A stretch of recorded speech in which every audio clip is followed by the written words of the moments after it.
Okay, I'm back with kind of the end of my presentation here, just a couple more slides.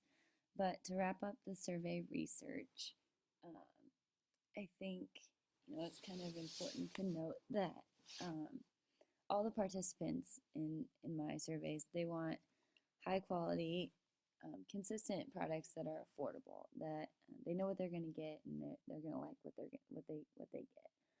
One thing I didn't include in the PowerPoint, but might be notable to mention when we were talking about the vowels, different um, characteristics of those styles. I would kind of put the buyers in the strivers and the experiences category for these consumers because they're trendy and fun loving, and they also kind of see eating as a social activity, but they also have the ability to purchase. So those characteristics kind of fall into those uh, categories of strivers and experiencers. And so that's kind of what I based a lot of my research on, my research questions as well. So moving on, we'll just go through these pretty quick because I pretty much have talked about most of the things on these couple last slides. But the SWOT analysis, strengths, weaknesses, opportunities, and threats. Obviously, I talked a lot about Chipotle having a really strong brand identity, knowing who they are, what they like, and what they stand for. They have very fresh ingredients that definitely showed through in all of their marketing materials, as well as was a really key point in a lot of and what a lot of my research and my survey participants said is they go there for is fresh ingredients. They have a very loyal customer base. People who eat Chipotle all the time. They love Chipotle, and rarely will they go even to Qdoba probably. Um, I put limited menu on here twice. I put it both in the strengths and the weaknesses because it's a strength because they can really they're good at what they do. They have a very limited menu, so they don't have to worry about preparing a lot of different ingredients. They can stick to the fresh ingredients and keep them stocked and prepared and at a high quality. Also, we kind of talked about their social media and web advertising. Their own media is very strong. It's very has a lot of pull, and it's very well done, very professionally done. Weaknesses. I said that not only their menu is very limited. It doesn't have a lot of choices. So if you don't like what they have on their menu, you're just probably not going to go there. Also, they have their prices are quite a bit higher for a fast food chain, and also probably pretty competitive with a sit down restaurant. So I said that is maybe one of their weaknesses. But then again, Chipotle is marketing that kind of higher quality product. Opportunities and threats. Opportunities, I said that maybe, in the future they could have a menu expansion. They might think about, I don't know, queso or something like that. And a customer loyalty program. This is something that Qdoba has and is very good at, but is not as much, um, I guess, is a common theme at Chipotle. They don't really have, I'm sure they have one, but it's not nearly as well known or marketed. And then threats, because they're so buy local, buy fresh, buy organic, animal welfare type of company, their niche commodity markets. I think the availability of those menu items is a threat to their business, as well as those rising commodity prices. There's a high demand for them, and they're not produced as readily.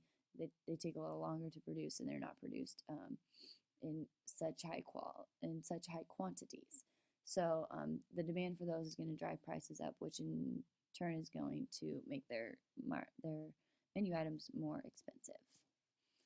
The Qdoba SWOT analysis, I said that their strengths are their menu variety. They have a lot of variety. Their queso and their free guac are major strengths.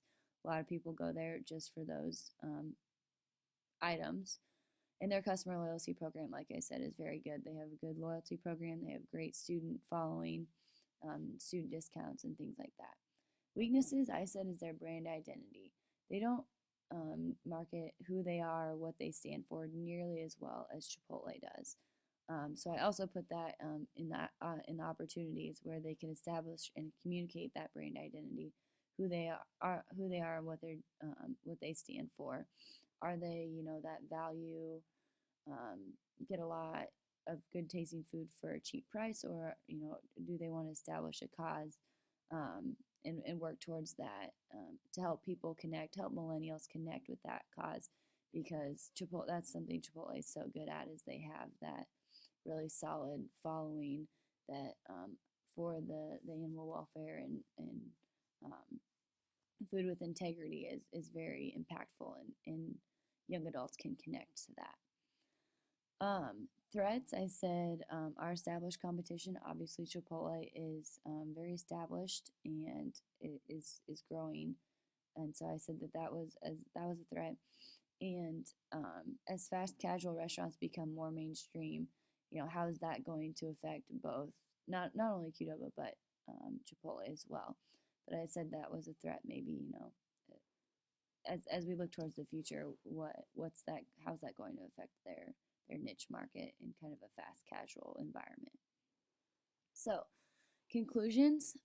These are pretty broad, but Chipotle is very successful, but sometimes very exaggerated in their marketing messages. I think that in some cases they could maybe reel it in a little bit, provide some more factual information. But overall, they're a highly successful company, does a great job relaying their messages to their consumers. Qdoba is a great competitor, but significantly smaller in terms of sale and marketing presence. They don't have near the owned media or the social media as Chipotle does, but at the same time, still a very successful company.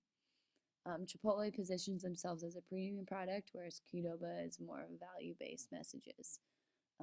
Obviously, kind of talked about those and how those affect the two, and how they affect and connect to the millennials and the young adult target market. And finally, both of them have opportunities to grow and improve as our society changes, as the economy changes. There's going to be a lot of opportunities for both of these companies to come in and out of their niche markets, to add things to their menu, to take things off their menu, and to just really you know kind of work on those aspects that we talked about in the SWOT analysis. So hopefully you guys have a lot of comments and questions. I look forward to reading the feedback that I get from anybody who wants to take the time to give me some feedback. But I really enjoyed this class, and I really enjoyed reading all of the discussion board posts all semester. So thank you guys for a great semester, and maybe I'll run into some of you in the future.